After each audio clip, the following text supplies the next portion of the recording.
屬牛嘅朋友嚟到馬年咧，你係輕微嘅犯太歲，呢個叫害太歲，害即係遭人陷害啊！今年人際關係方面咧係需要特別小心嘅。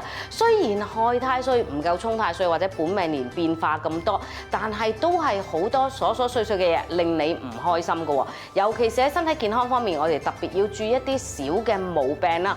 好彩都有吉星照住，有紫微星、龍德星同埋國印星。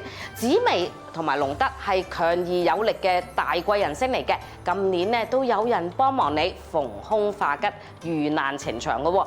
而國印呢個星係代表住權力嘅帥印啦，有呢個星嘅話咧，其實係代表住權力上係增加咗，亦都係事業運嘅進步嚟㗎。要小心就係報敗、三間窮、五間富，錢銀方面嘅或者做生意嘅朋友記得積谷防饑。